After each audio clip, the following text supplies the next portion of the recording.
Jane, this year we celebrate Earth Day for the 53rd time, and it is one of the biggest environmental movements, and it has had a significant impact on nature, people, even passing laws. And I think it is because of movements like Earth Day we are able to celebrate so many achievements on the environmental field today. A lot has been achieved, you're right. When I think about it, 20 or 30 years ago, when I wanted to talk about the environment, I had to first scan the room and be a bit circumspect about not being considered too crazy to talk about these things. And now you're crazy if you're not talking about these things. I do agree. I feel like my eyes and my world completely lights up when a person comes up to me and says, look, there's been a shift in my mindset. Something has to change within me as well. Let's have this conversation. I think those are the big wins for me personally. And while we have achieved a lot, it could be,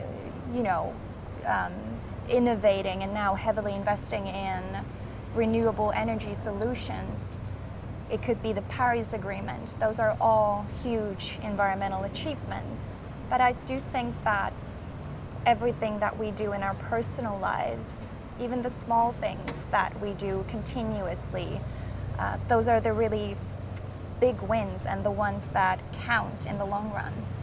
It's definitely true that everything we do matters. Every tiny choice that you make about how you travel, what you buy, what you choose to eat, if you're lucky enough to have the economic flexibility to choose what to eat. Many people don't in the world today, but it's also true that there's an enormous amount that needs to be done, considering that the climate emergency is real. I feel as we have done a lot and we have achieved a lot, I think we are still at a point where we should be working even harder, because human-induced climate change can change the world in ways that we might not be prepared for. And I think it's topical, and it is important to ask ourselves, what more can we lose? Or rather, what can't we lose anymore? One thing we definitely can't take for granted anymore is Venice.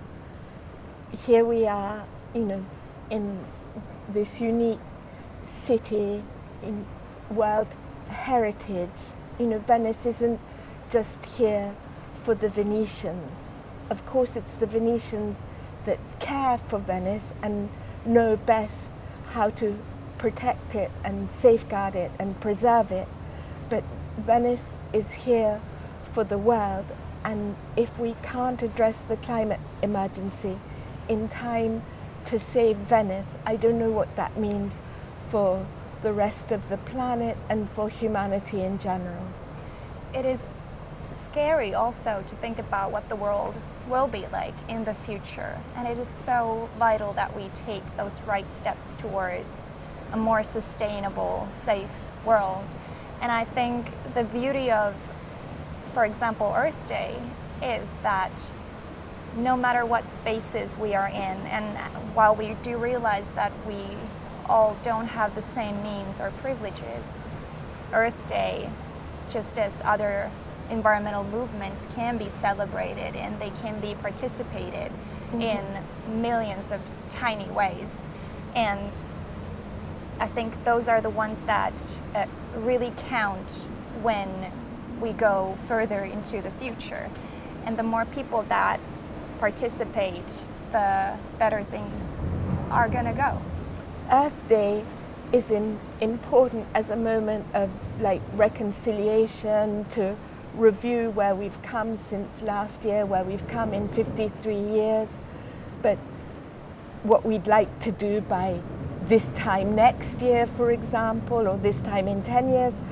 But I also think it's important that every day should be Earth Day.